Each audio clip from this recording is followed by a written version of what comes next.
Just part of our tough talent, tough drivers, tough trucks here at Texas Motor Speedway, and that's the toughest of them all right now. Ron Hornaday, our second leader of the race. I'm Marty Reed, along with Jeremy Dale topside, Dave Burns, Amy East, patrolling pit lane. Battle for second there with Jay Sauter, then Stacy Compton on board now with Andy Houston as he's in fourth, and right behind him is Jack Sprague. Sprague has gotten around Dennis Setzer for fifth, and there's Setzer at the back of this freight train. And these guys have been locked in battle here for about 15 laps. Bit of a gap now in front of Andy Houston. He's fallen back.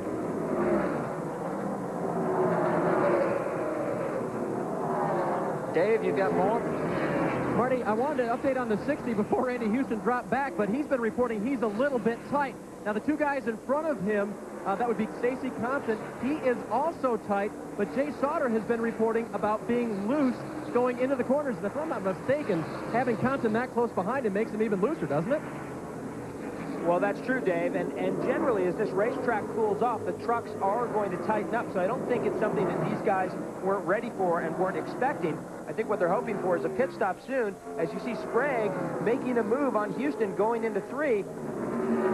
I don't think they are definitely ready for this. They're ready to loosen up these trucks a little bit, and in reality, Sauter's setup might actually come in better than anyone else's. Well, and Andy Houston talked to us before the race about when you get up behind somebody, you have a tendency to get tighter because of the air that they're cutting through and making it easier for you to come around. And if you work that right front tire, if you do too much drafting and you're working that right front tire too much, you're going to overheat it, and it'll never really come back to you. The Cat Rental Store Chevrolet, and speaking of the Super Cat, in 98 on all the super speedways, he had 12 races. His average finish close to 14th. In 99, we've had 3 races. His best was a 3rd, and his average is 4th. You talk about being on the prowl? Well, don't count the number 60 out of this one. Look at Sprague up there working on Compton. And he's got a ringside seat. There is Sauter, Compton, Sprague. And Sprague's attitude was, we want to go green the whole way. We're so confident with this truck on long runs, and we're so confident in our team in terms of doing the green flag pit stops. We want this race to run green from start to finish. That's the way we're going to win this race. In fact, Dennis Conner said, yeah, I've got the best crew possible now because I'm not part of it. He used to go over the wall, and he took himself out of the rotation.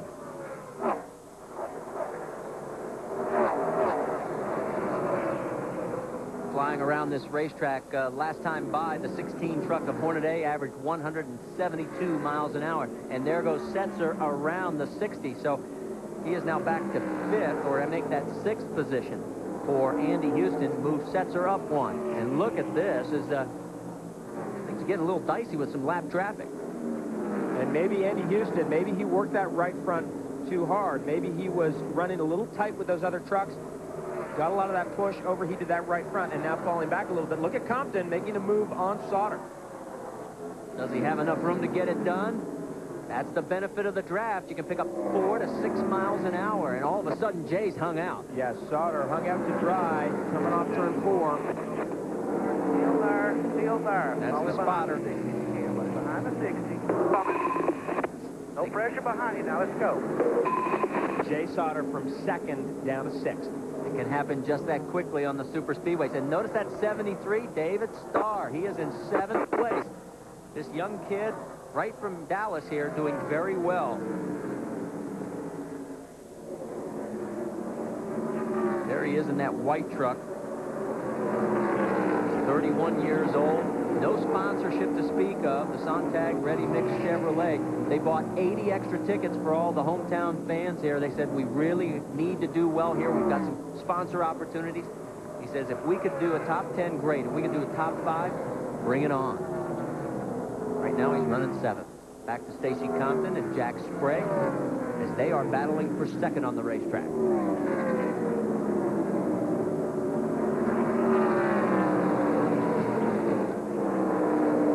So far, we have had 1 caution. That was for the spin with Terry Fisher in turn number 4.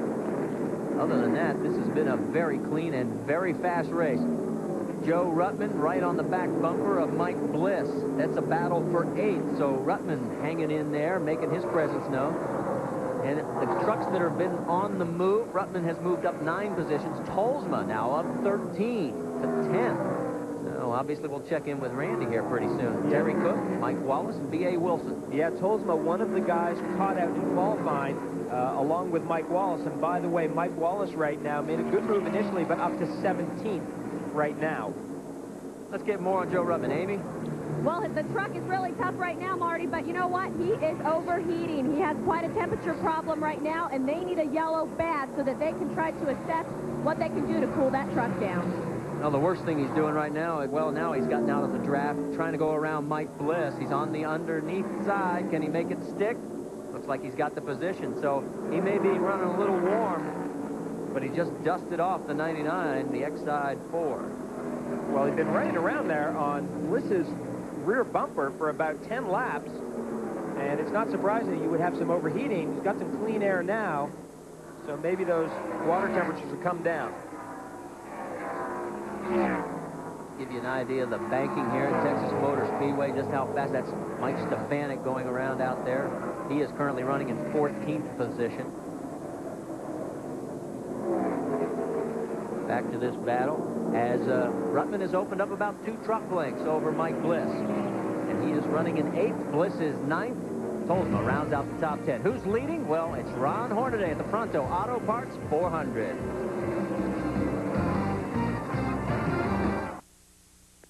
Round 10 of the NASCAR Craftsman Truck Series. You're riding on board with race leader Ron Hornaday. As you see, he is our second leader of the day. Saunders took the green flag on the pole, and then it was Hornaday taking over and has maintained the position. You can see just how wide a margin he has built up as the battle for second is really heating up. The 24 is trying to go underneath Stacy Compton. The lap traffic of Bob Keselowski helped set that up, and here comes Sprague. Can he hold on to it? As they come to the stripe, nope, Compton's going to be credited with still being in second place, and Setzer's looking on the back bumper of both of them. And look at that horsepower in that Dodge. Compton, and there's not much you can do up there. Little wiggle there from Compton coming off turn 2. Yeah, and here comes Setzer up the inside. Yeah, that second line doesn't look like it's quite in yet, and he had to sort of get out of it a little bit, and we're on board with Stacy Compton, and there goes Dennis Setzer. Compton falling back. Dave, you got more? Marty, a little while ago, Stacy radioed in that he had a vibration. They asked him to identify where it was, and the best he could do was the rear of the truck. So the next time he comes in, they hope simply changing tires will do something for him, but right now he's complaining of a slight vibration in the rear. And what you really hope on something like that is that it's just throwing a wheel weight or something like that, and it's a wheel vibration, not something like a drive shaft, because that would be a much more serious deal.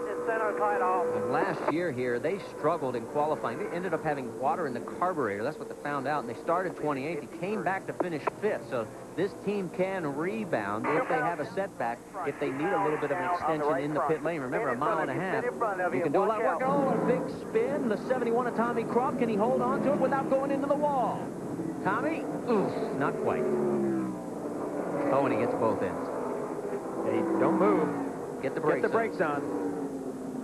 Everybody makes the split. Tommy Croft, former stadium and desert off-road racer from out California way, damage to both ends of the Mannheim Auction Chevrolet. Tough break for the 71 team. We're 54 laps in, and we will probably see some pit stops here. This was his second NASCAR Craftsman Truck Series race. He ran back here in '97 at Texas and finished 14th. And he's scheduled to do 4 races total. The 2 here at Texas Motor Speedway, California, and Las Vegas. But it looks like today is over. Let's go back and take a look, see what happened to the number 71 of Tommy Croft. Coming off turn 2, and that is Ron Hornaday there tucked up. And I'm just wondering, maybe he took a little bit of air off the rear of that truck. And Croft did a great job initially, but then it kind of hooks back on him, and he gets the nose of the truck up into the wall on the outside. After hitting the nose, the back end comes around, and it hits as well.